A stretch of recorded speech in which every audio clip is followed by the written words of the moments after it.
aqui pra te adorar, meu ser te entregar, só em ti vou pensar, pois eu vim te adorar.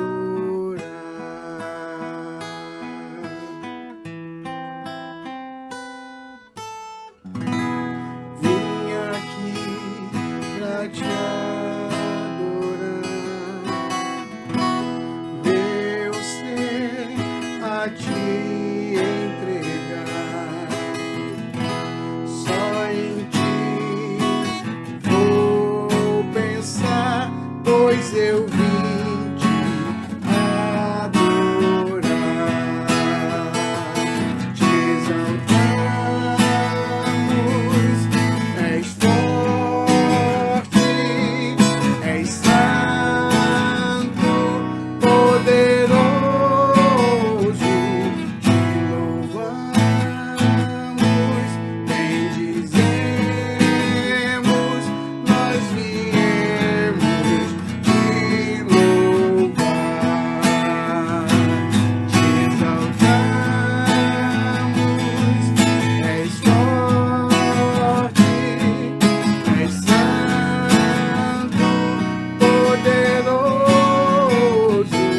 te louvamos, bendizemos, nós viemos te louvar. Nós viemos te louvar. Nós viemos te louvar.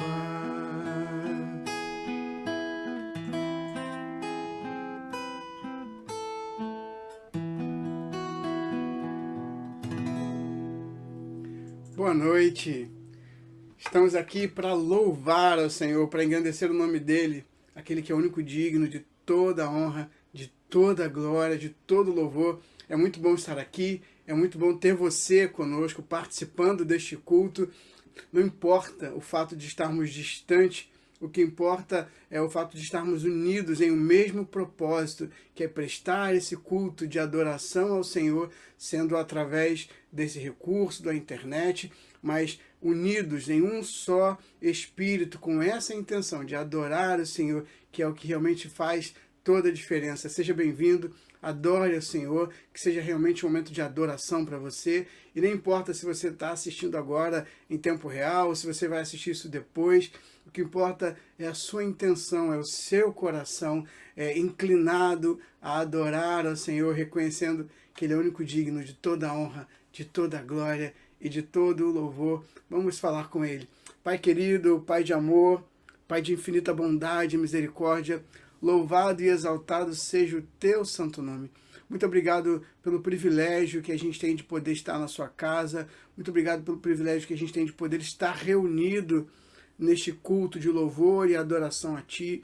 Que seja uma noite realmente de adoração, um momento de adoração. Desde já lhe pedimos pelo pregador que estará trazendo a palavra essa noite, que o Senhor fale, ó Pai, aos nossos corações através dele, use-o poderosamente para a honra e glória do Teu santo nome. Nós estamos aqui reunidos com esse propósito de Te adorar. Recebe o louvor e a adoração que entregamos a Ti. Em nome de Jesus que oramos. Amém. Vamos continuar louvando ao Senhor.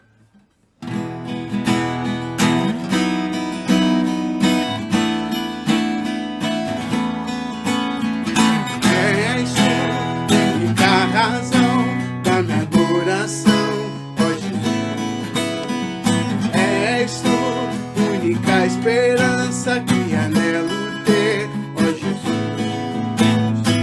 Confiei em Ti, fui ajudado, Sua salvação tem me alegrado. Hoje há gozo em meu coração, com meu canto Te louvarei. Eu Te louvarei, Te glorificarei. Eu Te louvarei, meu bom Jesus.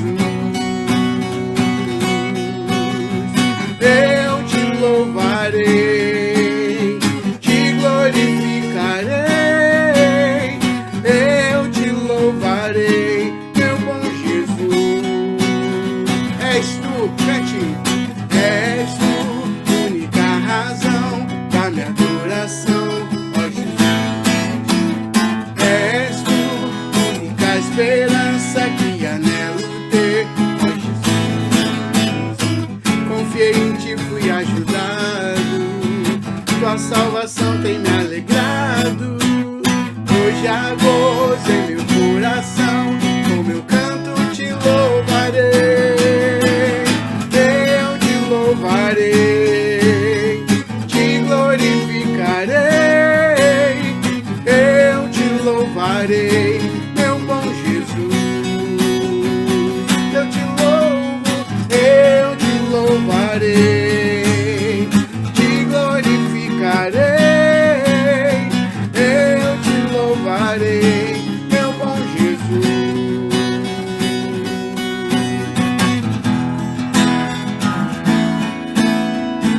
Em todo tempo nós vamos louvar o Senhor, independente das circunstâncias, da situação, louvaremos a Ele. Em todo tempo te louvarei, em todo tempo te adorarei, eu te louvo, diga. Em todo tempo te louvarei, em todo tempo te adorarei. Eu te louvarei, te glorificarei. Eu te louvarei, meu bom Jesus. Eu te louvarei, te glorificarei. Eu te louvarei, meu bom Jesus. Meu bom Jesus. Meu bom Jesus.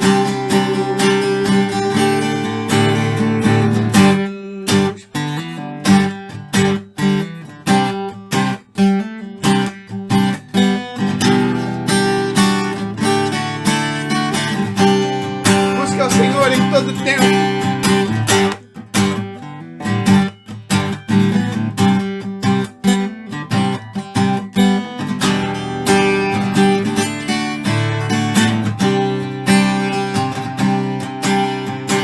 Eu te busco, procuro, ó Deus.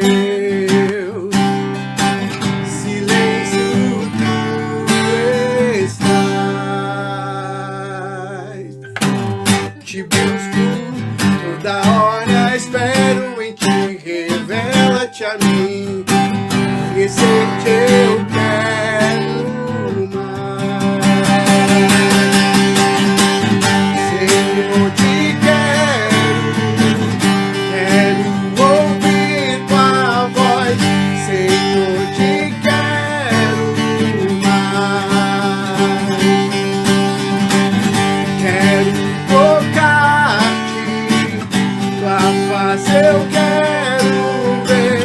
Senhor, te quero mais. Prosseguindo para o alvo eu vou, a coroa conquistar. Vou lutando, nada vai te impedir. Eu vou te seguir, conhecer-te eu quero mais. Oh, Senhor, te quero ouvir tua voz. Senhor, te quero mais. Quero tocar-te, tua face eu quero ver. Senhor, te quero mais.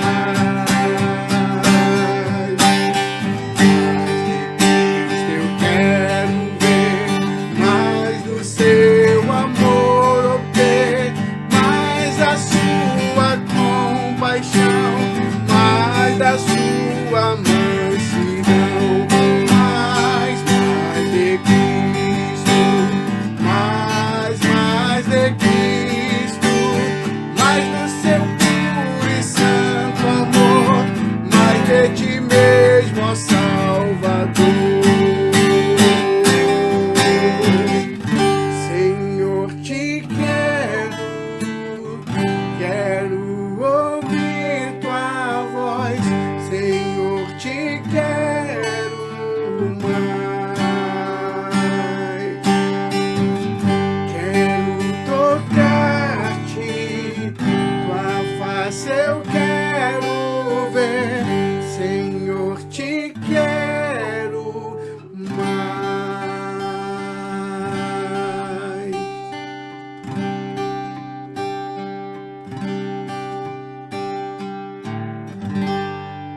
Senhor, queremos te ouvir, ó Pai, necessitamos de ti, necessitamos do teu cuidado, do teu amor, da tua intervenção, ó Pai. Queremos mais de ti, queremos te conhecer mais, ó Pai. Queremos caminhar contigo.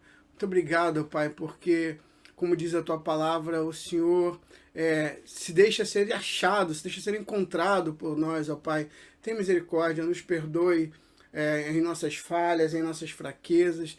Nos ajude naquilo que a gente tem tido dificuldade, ó Pai, para que cada dia mais e mais estejamos caminhando contigo, estejamos mais próximos de ti, ó Pai. Fala agora aos nossos corações, em nome de Jesus, que eu oro e te agradeço. Amém. Olá, meus amados irmãos, que a paz do Senhor esteja com todos vocês hoje e sempre. É com muita alegria que a gente, mais uma vez, entra nos lares dos irmãos para trazer a mensagem que Deus tem para os nossos corações no culto dessa noite.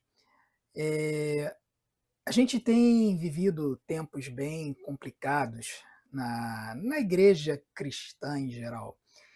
E são tempos que a gente tem percebido pessoas que são líderes da igreja, que deveriam ser grandes exemplos para nós, infelizmente adotando posturas, posições, ações que são incrivelmente reprováveis. E a gente tem visto esses problemas na liderança nas nossas igrejas, em muitas igrejas, e isso tem chamado a atenção das pessoas, tanto de dentro quanto de fora da igreja. E isso tem causado muitos problemas, muitas dificuldades, muitas pessoas têm saído das igrejas magoadas, tristes, porque muitas vezes se veem envolvidas por pessoas que têm posições, posturas de vida hipócritas, onde elas falam para as pessoas, seja de púlpito, seja nos relacionamentos, pequenos grupos, para que as pessoas ajam de uma forma, mas elas mesmas agem de outra. E muitas dessas ações que a gente tem visto, muitas dessas coisas que a gente tem visto surgir no seio da igreja, são coisas que são altamente reprováveis à luz da palavra, mas parece que as pessoas se esqueceram disso, parece que as pessoas não têm percebido, não têm feito a correlação dessas atitudes que elas têm com o que a palavra de Deus nos diz. É como se elas pegassem a Bíblia e lessem apenas uma parte dela. É como se alguns versículos da Bíblia fizessem total sentido e outros versículos do texto sagrado estivessem completamente ausentes da sua versão das Sagradas Escrituras. E a gente tem visto muitas dificuldades nesses sentidos hoje em dia. Nós temos visto, por exemplo, pessoas com problemas de um culto à sua própria imagem. Isso acontece muito com lideranças, pastores, músicos, que se exaltam tremendamente, que colocam um impacto muito forte sobre as suas ações perante a igreja, e isso acaba fazendo com que elas tenham uma visão muito elevada de si, do impacto que elas tiveram na sociedade. Recentemente apareceu um vídeo nas mídias sociais bem assim, chocante pela forma como a pessoa falou aquilo com a maior naturalidade. Uma cantora famosa no meio gospel chegou e disse com todas as letras que ela era a mãe dessa geração. O que ela estava querendo dizer claramente, né, quando ela usou esse termo para si? Numa palavra em que ela estava tentando arrogar para si uma honra pelo que ela havia conseguido. Ela claramente estava querendo dizer que as pessoas, muitas pessoas, haviam se convertido graças às músicas que ela havia entoado e que tinha tido a autoria. Sendo que é uma cantora que é conhecida, por exemplo, na verdade, por apenas traduzir músicas de fora. Muitas das músicas que essa cantora ela entoa nas igrejas são traduções de músicas conhecidas, famosas, seja na Austrália ou nos Estados Unidos, que são dois polos muito fortes do protestantismo hoje em dia, né, desse ressurgimento de músicas contemporâneas no seio da igreja. E essa cantora ela é muito conhecida por pegar essas músicas, traduzir e trazer. E aí ela se colocou numa posição de superioridade de uma pessoa que merece receber toda a honra por ela ter cantado essas músicas e ter levado as pessoas a conhecer a Cristo, dando a entender que foi por causa disso que as pessoas aceitaram a Cristo. Então, quando ela faz isso, ela tira completamente o papel e a ação do Espírito Santo de Deus no convencimento da pessoa do pecado e da necessidade de ela se arrepender e aceitar o sacrifício de Jesus na cruz. Ela tira isso da equação e se coloca como a pessoa responsável por essa situação, por esse movimento que aconteceu na igreja. E, além disso, também colocando para lá e de lado tantos outros cantores e pregadores que pregaram a palavra, seja de forma musical, seja por meio da palavra proferida nos púlpitos, e que também levaram as pessoas a conhecerem a Jesus. Então, a gente percebe isso assim muito claramente.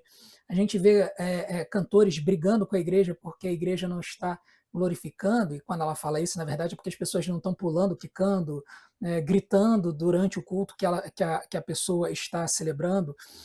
E a gente vê esse culto, a imagem, passar também dos líderes, dos cantores, dos pregadores, para a membresia. E aí você tem igrejas em que as pessoas elas se vestem com roupas caríssimas, né, investem valores em roupas caríssimas, em carros, automóveis caros, e fazem verdadeiros desfiles de moda para a igreja, porque elas precisam se mostrar como pessoas abençoadas por essas posses materiais. E esse culto à imagem ele vem muito atrelado ao culto ao dinheiro, onde muitas igrejas propagam que o sinal da bênção divina é diretamente proporcional à quantidade de zeros à esquerda de um número que você tem na sua conta bancária. Ou seja, quanto maior a sua conta bancária, mais abençoado você é. Então, a gente tem visto isso não só em igrejas neopentecostais, mas em igrejas pentecostais, em algumas igrejas tradicionais, nós também temos visto, nas entrelinhas, pastores falando essa situação, essa questão. E isso acaba levando as pessoas a desejarem, leva as pessoas a desejarem buscar essas igrejas e essas comunidades. Nós também vemos, principalmente entre a liderança cristã, hoje em dia, uma prepotência e uma arrogância muito grande. Essa cantora que falou isso, que ela é uma mãe de uma geração, desta geração, ela se arrogou algo que assim, vai além do que as escrituras permitem a gente entender.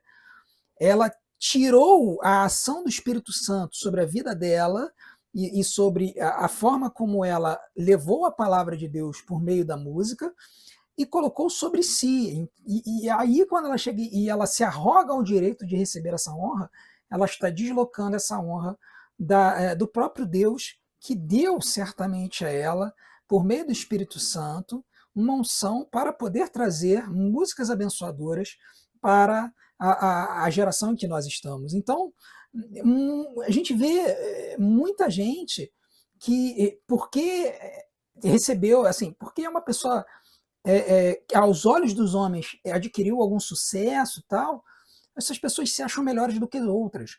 No meio eclesiástico, pastoral, a gente vê pastores que só porque pastoreiam igrejas grandes, igrejas que cresceram, olharem com um olhar de desdém e de arrogância para aqueles que labutam em ministérios menores. A gente vê nas assembleias convencionais que se você não é um pastor de uma igreja grande, você não será ouvido. Se você não for pastor de uma primeira igreja batista de alguma cidade, se qualquer coisa que você falar na assembleia, você vai ser ignorado. Então, são situações que a gente percebe que no mundo secular a gente vê, por exemplo, às vezes no mundo acadêmico, aonde aqueles que possuem doutorado, professores que possuem doutorado, se veem como detentores máximos do conhecimento e muitas vezes agem de forma absurdamente arrogante com os seus estudantes, não conseguindo vislumbrar a possibilidade de eles estarem errados. Então, essa prepotência e arrogância que em alguns lugares a gente vê na política, no meio acadêmico, no meio empresarial, a gente vê se infiltrando na igreja dos dias de hoje. A gente também tem visto, por conta, muitas vezes, de um investimento muito grande de tempo dessas pessoas no trabalho eclesiástico, que muitas dessas pessoas estão tendo as suas famílias despedaçadas. Quantos não são os relatos que a gente ouve de famílias que se despedaçam porque um dos membros da família, no caso a esposa, muitas vezes, se cansa do tempo que o marido, pastor, gasta na igreja e ele não ajuda em casa. Ele gasta todo o seu tempo na igreja, no trabalho da igreja, e ele não dá o devido tempo e a devida atenção em casa para a sua família, para a sua esposa. E aí chega uma hora, às vezes, que a mulher ela surta. E aí, quando isso acontece, o diálogo ele vai para o espaço. Então, a gente tem visto muitos casos de famílias que se despedaçam, que se separam por conta desse afastamento. Isso sem contar situações mais graves, como, por exemplo, pastores que eles se colocam tão mais próximos do trabalho do que as suas famílias, que acabam se enredando e se envolvendo com pessoas ligadas ao seu ministério. Quantos pastores por aí a gente já não viu falar que caíram com as suas secretárias ou com pessoas relacionadas ao ministério? Então, a gente vê isso e veja, isso são apenas os casos que a gente ouve, mas tem boatos, relatos de casos escabrosos, que eu não vou nem entrar no mérito aqui, porque eu estaria escandalizando muita gente. Se vocês desejarem saber alguns desses causos, me procurem na Primeira Igreja Batista do Grajaú, num culto ali no corredor, eu vou conversar com você e vou explicar essas situações, mas são situações assim que é coisa que nem o Fuxico Gospel tem coragem de divulgar nas suas mídias, porque são coisas assim do arco da velha. Então, infelizmente, as famílias elas têm sido despedaçadas por conta disso. A busca pelo poder, a gente vê pastores se envolvendo na política, buscando se associar à política, às vezes para conseguir recursos para a rua onde fica a igreja, para a ONG que a igreja trabalha, para a escola que a igreja detém, ou então, sem contar outros casos mais escabrosos, de desvio público mesmo, de dinheiro público, para abençoar o pastor, a casa do pastor, seja lá o que for, a gente sabe que tem casos de mais diversos tipos. E esse tipo de situação, ele independe de lado no espectro político. A gente sabe que pode ser na direita, na esquerda, no centro, em cima, embaixo, não importa a posição política. A corrupção ela é inerente à sociedade brasileira. A busca pelo jeitinho é muito grande. E quando os pastores entram na política, muitas vezes eles se veem enredados por isso, pela necessidade de fazer as coisas erradas para poderem avançar, porque senão eles não vão ter entrada na política, não vão ter cargos nas comissões, o que vai dar visibilidade para eles, para que eles alcem novos andares, possam chegar ainda mais alto nos seus desejos políticos. Quando a gente observa isso, a gente vê, caramba, como é que está difícil, né, você encontrar um pastor que está mais interessado na sua congregação, está mais interessado em abençoar as suas pessoas do que alcançar cargos políticos ou alcançar benesses políticas com associação a políticos das mais diversas esferas. E a gente também, infelizmente, tem visto uma manipulação muito forte das escrituras. Líderes da igreja, pessoas da igreja, novamente, dos mais diversos espectros políticos, que leem apenas uma parte da Bíblia, não leem a outra, deturpam a Bíblia para poder falar para o seu público-alvo. Então, você tem pastor que fala que a Bíblia defende que o cristão deve andar armado. Por outro lado, você vê pastor dizendo que Deus é uma mãe, não é um pai. apesar de Jesus Cristo ter claramente ensinado a nós a orar pelo nosso Pai. Pai nosso que está nos céus, não é mãe nossa que está nos céus. Então, quando a gente vê isso tudo, a gente vê essa situação toda, e a gente vê que muitos pastores eles estão interessados apenas em encher os seus auditórios, falar para um nicho, um público-alvo, que eles sabem que vai ser alcançado por aquele tipo de mensagem, por aquele tipo de interpretação. E aí eles não se arrogam ao menor problema de deturpar as escrituras para poder alcançar os seus objetivos e lotar os seus bancos. Por que eu falei isso tudo? Porque a verdade é que nós, como líderes da igreja, pastores, professores de EBD, ministros de música, pessoas que cantam, pessoas que estão na recepção, no estacionamento, pessoas que estão nos ministérios diversos da igreja, todos nós temos uma responsabilidade de fazermos a coisa da forma certa, do jeito certo, segundo as atribuições e os ditames que a Bíblia tem para nós. E a gente não pode se furtar isso, a gente não pode deixar fazer as coisas segundo o que as Escrituras dizem que a gente deve fazer. Se a gente faz as coisas segundo a nossa cabeça, ou se a gente faz as coisas segundo visões... Desculpa. Se a gente faz as coisas segundo visões modernas, se a gente faz as coisas segundo o que a administração, o marketing dizem que a gente deve fazer para conseguir clientes, a gente está fazendo a coisa errada, a gente está fazendo a coisa da forma errada, a gente está agindo segundo o pressuposto errado, porque a gente está trazendo conceitos plenamente humanos e utilizando eles para não alcançar o objetivo que Deus tem para nós nas Escrituras, mas para alcançar objetivos humanos, liderados pela cobiça e pelo desejo de mais dinheiro e mais poder. Então a gente precisa se orientar pelo que a Bíblia nos fala, como que nós devemos, como os líderes chamados por Deus, nos portar. Existem diversos exemplos que eu poderia trazer para vocês nessa noite, mas eu quero trazer o texto que Paulo é mais direto com relação a isso, um texto que ele, na verdade, está falando para Timóteo a respeito de um tipo de liderança que existia na igreja, mas cujo sentido nós podemos trazer para as nossas vidas nos dias de hoje.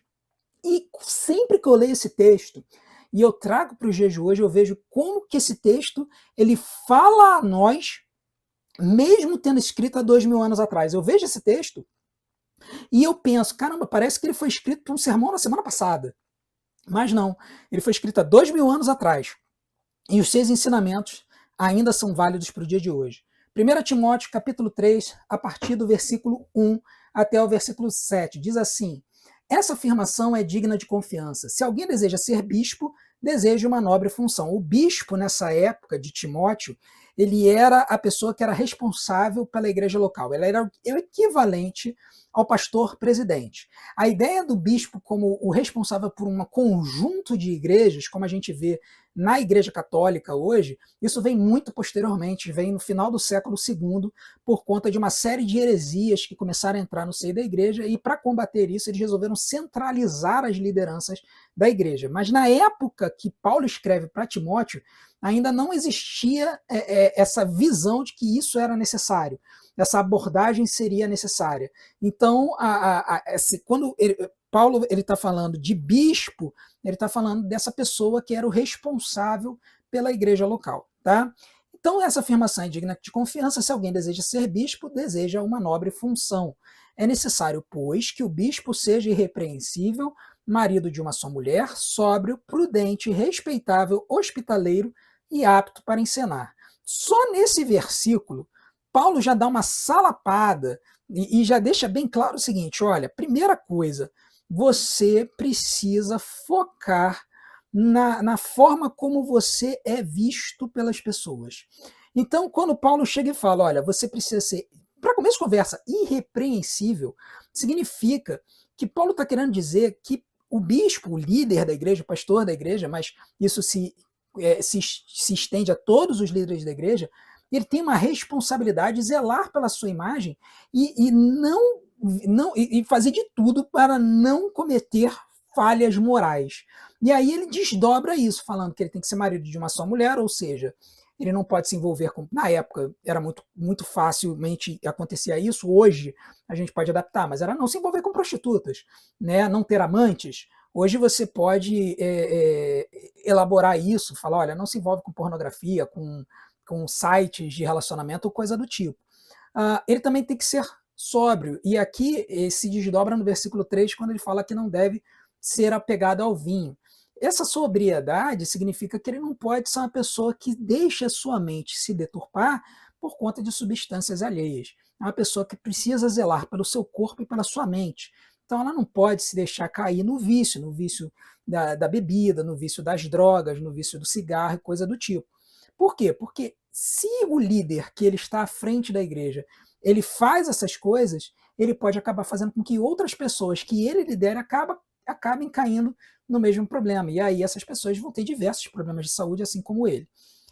Ele precisa ser prudente, ou seja, não pode ser irresponsável, não pode fazer as coisas de qualquer jeito, tomar decisões muito corridas, né? Ele precisa ser ponderado, ele precisa ser uma pessoa ponderada, pensar onde ele vai estar botando o pé, onde ele está fazendo as coisas. Uma pessoa respeitável é uma pessoa que respeita, é uma pessoa que recebe o respeito das pessoas. E a pessoa ela é respeitada quando ela vive uma vida de exemplo. E ele tem que ser hospitaleiro. A hospitalidade era muito importante na época dos judeus, porque se entendia que existiam pessoas que eram viajantes e a hospitalidade ela era tida como uma das dádivas maiores que demonstravam que uma pessoa era realmente uma pessoa que estava antenada com Deus. Então, ser hospitaleiro significa estar apto para receber pessoas. Não precisa ser na sua casa, pode ser na igreja mesmo. Tá? Tem pastor que tem ojeriza de ovelha e quer distância de ovelha. Ser hospitaleiro significa também receber as ovelhas que estão distantes, que estão se chegando, pessoas que estão voltando para a igreja. E outra, ser apto para ensinar. Ser apto para ensinar significa que ele tem que conhecer a Bíblia, tem que conhecer as Escrituras, tem que saber ensinar, ou seja, ele precisa saber aprender as Escrituras. Versículo 3, ele não deve ser apegado ao vinho nem violento. Geralmente a embriaguez leva a pessoa a se tornar uma pessoa violenta, iracunda. Então a pessoa, ao não se deixar levar pelo vinho, ela poderia tirar essa possibilidade de se tornar violenta. Mas a pessoa pode ser violenta, pode ser iracunda, independente de ser embriagada. Então é uma coisa que a pessoa precisa tomar cuidado. Eu já ouvi relatos de pastores que na igreja eram pessoas super tranquilas, mas em casa eram violentas com a sua família, batia na esposa, batia nos filhos. É uma coisa que a gente precisa pensar. Violência doméstica não tem lugar nos tempos de hoje e já não tinha naquela época. Ele tem que ser amável, pacífico, ou seja, tem que ser uma pessoa que ama os outros, demonstra isso por meio das suas ações, que deseja a paz, não deseja a guerra e não ser apegado ao dinheiro. E aqui é um versículo chave para os dias de hoje, porque o próprio apóstolo Paulo vai dizer que o amor ao dinheiro é a raiz de todos os males. Não é o dinheiro, não é você ter ou não ter dinheiro que vai fazer com que você peque, mas sim o amor ao dinheiro, o desejo de ter dinheiro, de ter mais dinheiro. E a gente percebe isso claramente nas igrejas, nas casas hoje, onde o desejo das pessoas cada vez terem mais dinheiro acaba levando as pessoas a fazerem coisas erradas, a pecarem, não só apenas deixarem de ir à igreja porque não querem ofertar, mas não só isso, também pessoas que desejam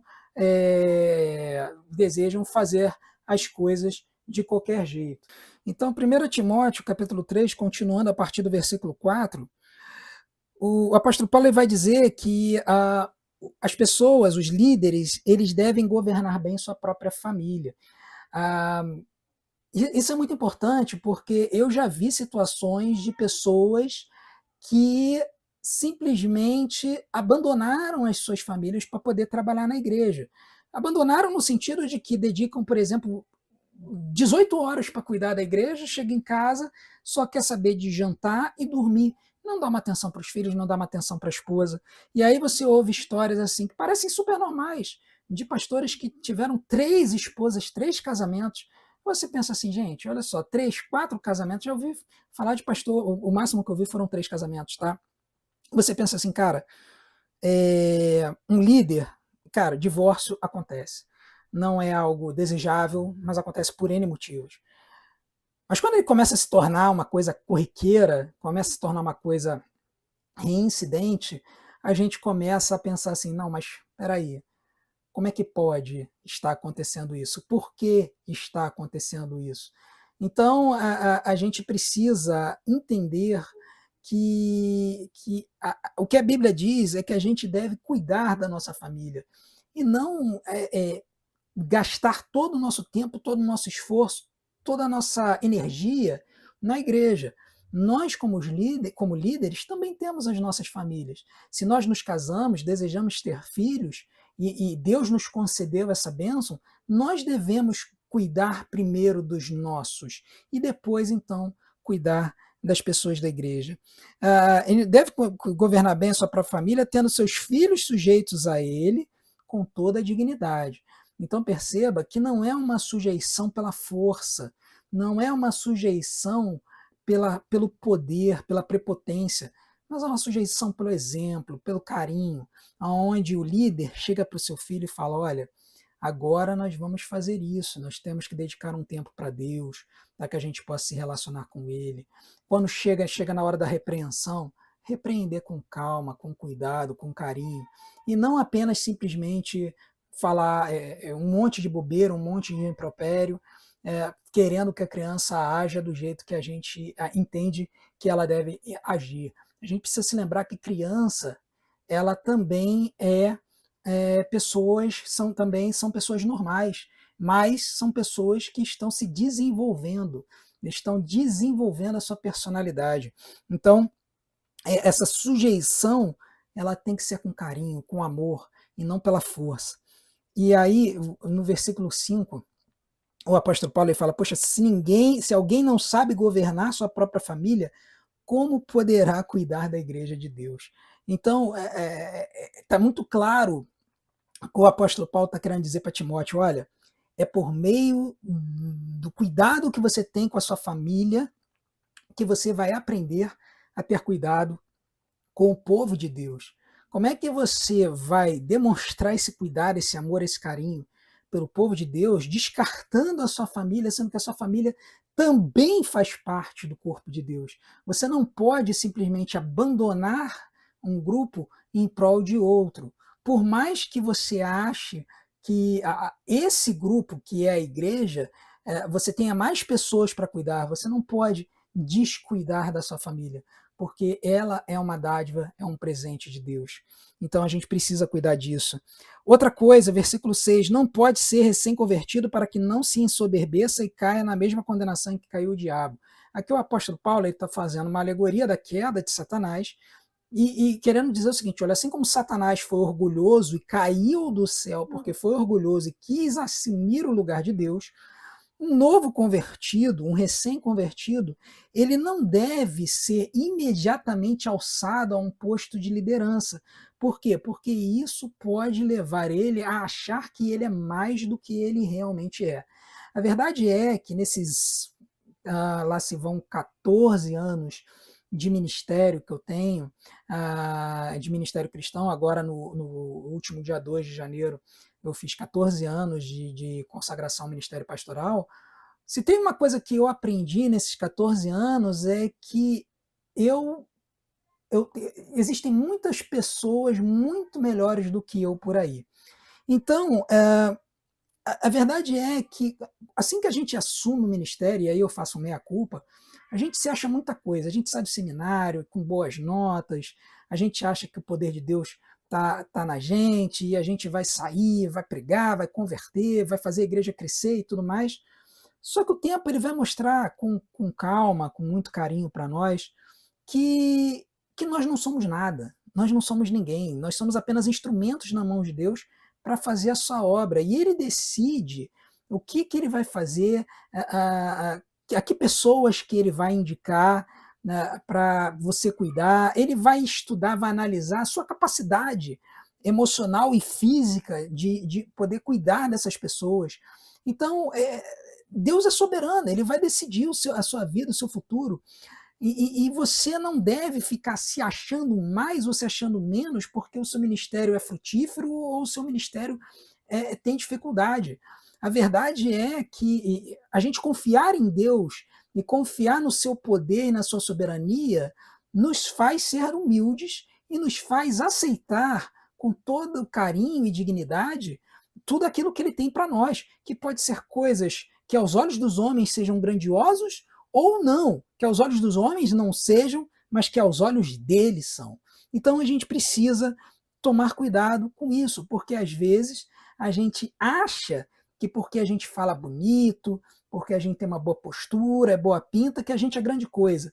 Mas o que a palavra de Deus diz é que a experiência ela vai trazer essa humildade. A gente vai perceber isso por Salomão. Salomão ele vai escrever inúmeros provérbios, mas quando ele chega em Eclesiastes no final da vida, ele vai demonstrar essa humildade quando ele fala, olha, eu tive um monte de coisa, tive um monte de riquezas, tive um monte de momentos incríveis, mas tudo isso é vaidade. Tudo isso é vaidade, isso é coisa que o vento leva. Então a gente precisa entender isso. E às vezes, não é sempre, mas às vezes, um recém-convertido pode acabar se orgulhando muito de estar aparecendo e acabar fazendo o que não deveria. Então, por isso que a recomendação de Paulo é não colocar recém-convertidos em postos de liderança na igreja. Deixa um tempo trabalhando, vai mostrando para ele como é que são as coisas, ensina a palavra, e aí com o tempo ele vai começando a trazer essa qualidade de liderança dele para dentro dos moldes cristãos e assim ele vai se desenvolver. E no versículo 7 tem uma última lição para nós que é uma coisa que às vezes a gente não toma o devido cuidado, mas deveria. O texto vai dizer que também deve ter boa reputação perante os de fora para que não caia em descrédito nem na cilada do diabo. É impressionante como hoje a gente tem visto muitos cristãos detonando com o testemunho de toda uma religiosidade, toda uma classe de pessoas por conta das suas falcatruas, por conta dos seus erros, das suas mazelas.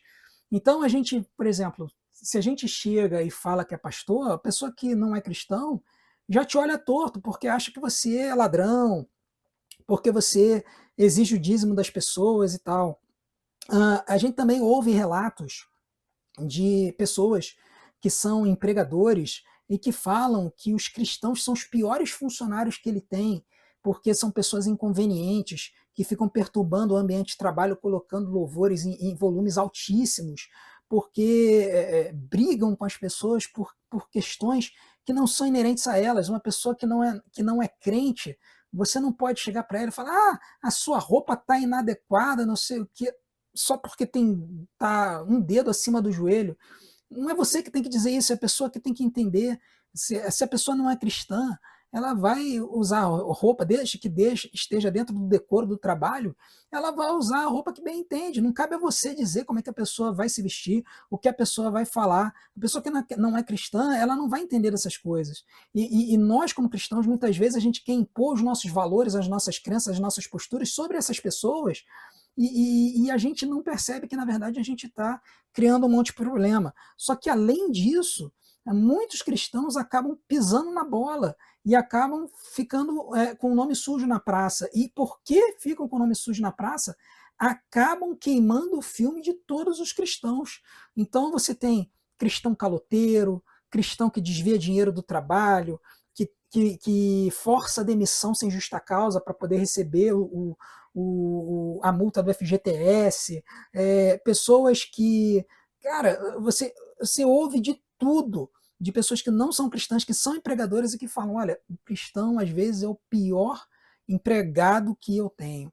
Então a gente precisa tomar muito cuidado com isso. E nós, como líderes, nós que somos exemplo para as pessoas que estão à nossa volta, as pessoas que estão próximas de nós, nós somos espelho da vida e da luz de Cristo sobre essas pessoas. E se a gente adota posturas erradas e a gente faz coisa errada, a gente vai ter um testemunho ruim e aí essas pessoas elas vão acabar tendo problemas, vão acabar tendo dificuldades. Então, a gente precisa ser consciente com relação a isso. A gente precisa entender que nós precisamos tomar cuidado com a forma como nós agimos.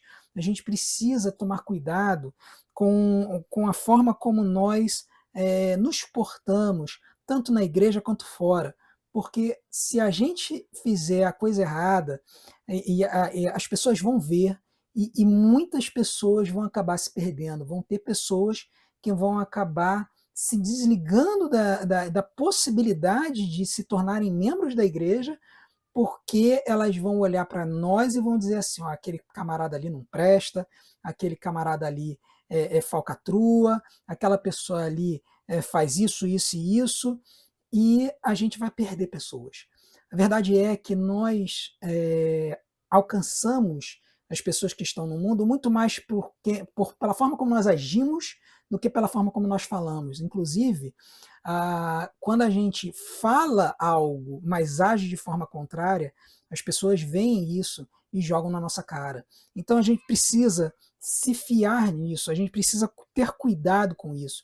Nós precisamos olhar para essas diretrizes que Paulo coloca para Timóteo, para os pastores, que ele provavelmente, certamente, iria consagrar ao ministério na sua igreja, na sua cidade, e a gente tem que receber isso como lições para nós, para as nossas vidas. Não importa se você é pastor, se você é líder de ministério, se você atua na igreja ou se você é membro da igreja, você precisa entender que essas diretrizes diretas, claras, vão nos ajudar a ter um testemunho melhor e poder alcançar melhor as pessoas que estão lá fora. Nós somos espelhos da luz divina, nós somos espelhos da luz de Cristo. Nós revelamos através das nossas vidas, da nossa postura, a transformação que o Espírito Santo trouxe a nós. E se a gente não tem condição de demonstrar isso por meio das nossas vidas, se a gente está fazendo coisas erradas, se a gente está agindo de forma errada, o que a gente precisa fazer é chamar a Deus em oração e pedir para que Ele esteja cuidando de nós e moldando as nossas vidas para que nós possamos verdadeiramente sermos embaixadores dele nesta terra. Uma pessoa que representa o reino de Deus e os seus valores e desta forma leva os demais para conhecerem a Cristo, para conhecerem as dádivas da vida eterna e entregarem suas vidas para Ele, entregando a sua vida por completo e aceitando o seu sacrifício na cruz do Calvário. A gente só consegue mostrar diferença nesse mundo se nós formos diferentes desse mundo. Se nós permanecermos iguais, agindo da mesma forma como todo mundo está agindo, infelizmente, nós não seremos diferença nenhuma, nós seremos apenas um sal que não salga, que só serve para ser pisado. Nós seremos como uma lamparina coberta por uma vasilha que não ilumina nada e que apenas mantém tudo na escuridão. Que nós possamos verdadeiramente desejar ser diferentes para que a gente possa fazer a diferença em nosso mundo. Amém? Vamos orar.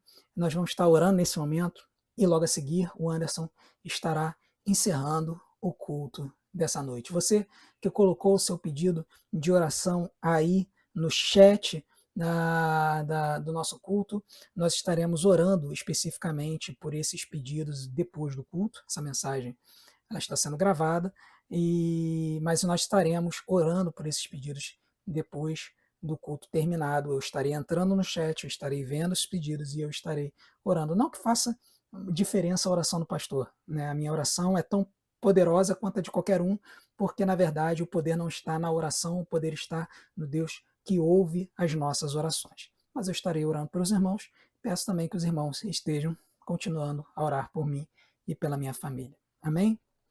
Pai querido, Pai amado, nós queremos te agradecer, Senhor, queremos te agradecer por todas as bênçãos que o Senhor tem realizado em nossas vidas, por tudo que o Senhor tem feito através de nós. Queremos te pedir, Pai, que o Senhor esteja cuidando das nossas vidas, cuidando de nós, cuidando do nosso testemunho, Pai, que o Senhor possa estar a cada dia mais nos mostrando como que a gente deve agir de forma diferenciada, para que a gente possa manter o nosso testemunho e abençoar as pessoas que estão à nossa volta. Se há algo em nós que precisa ser corrigido, Pai, esteja nos mostrando isso, por mais incômodo que seja, para que a gente possa estar cuidando disso, né, com a sua força, o seu cuidado e a sua orientação. Nós queremos te pedir, Pai, que o Senhor esteja atendendo todos os pedidos que estão sendo colocados aqui no chat. A gente sabe de pessoas que passam por problemas de saúde, pessoas que estão procurando por porta de emprego, pessoas que estão fazendo concurso público. A gente sabe de pessoas que estão passando por problemas na família. A gente sabe de pessoas que estão enlutadas. Quero te pedir especialmente pela família do Felipe, pelo William, que perderam, Pai, a mãe e a irmã, a Paulina, que o Senhor possa estar abençoando toda a família deles, trazendo consolo, trazendo a paz que só o seu Espírito Santo pode trazer em nossos corações. Outras pessoas que estão enlutadas, que o Senhor possa também, Pai, trazer esse consolo e esse cuidado nesse momento tão triste que essas pessoas estão passando, Pai, e que o Senhor possa estar cuidando de todas as pessoas que estão passando por dificuldades financeiras, passando por dificuldades no trabalho, que estão passando por perseguição. Que o Senhor possa estar cuidando dessas pessoas, dando a elas paz, cuidado e orientação para saber lidar com essas questões e que o Senhor possa estar trazendo solução a elas, Pai, dentro do seu tempo, de acordo com a sua vontade, que é boa, perfeita e agradável para nós. Pai querido, muito obrigado por tudo que o Senhor tem feito pela Primeira Igreja Batista do Grajaú. Continua a abençoar o pastor Wellison, a Danusa, o Enzo, o Mateus, a todos os líderes da igreja, a todas as famílias representadas ali na igreja. E que o Senhor continue a nos abençoar e nos capacitar para que a gente possa ser uma igreja verdadeiramente bíblica, simples e que tem a Cristo como nosso Senhor, porque é isso que importa. Se Cristo é o Senhor da igreja, nós já estamos no caminho certo. Então, continua conosco, continua a nos abençoar. É isso que nós te pedimos, em nome de Jesus, teu Filho amado. Amém. Amém, meus amados irmãos. Que a paz do Senhor esteja com todos vocês. Paz e graça. Que Deus os abençoe. Anderson está com a palavra para encerrar o culto dessa noite.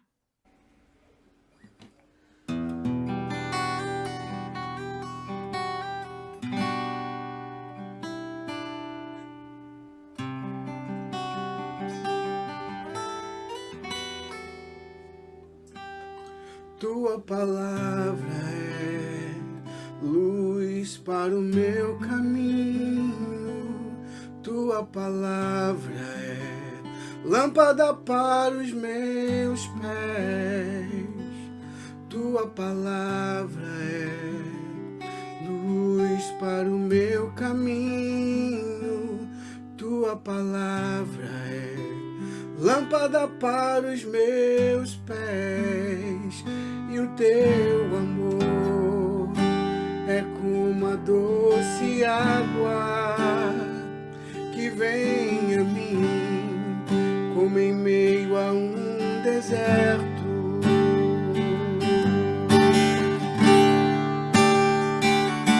Como um orvalho que desce em plena terra seca e dela faz surgir verdes pastos. Quero fazer valer tua palavra em mim, para que o doente tenha onde se curar. Quero fazer valer tua palavra em mim, para que o mundo saiba que tu és Senhor. Tu és Senhor. Tu és Senhor Jesus. Tu és Senhor.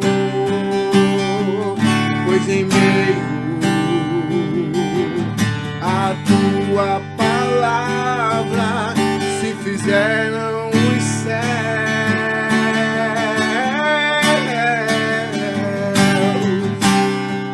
e o brilho do sol se fez reinar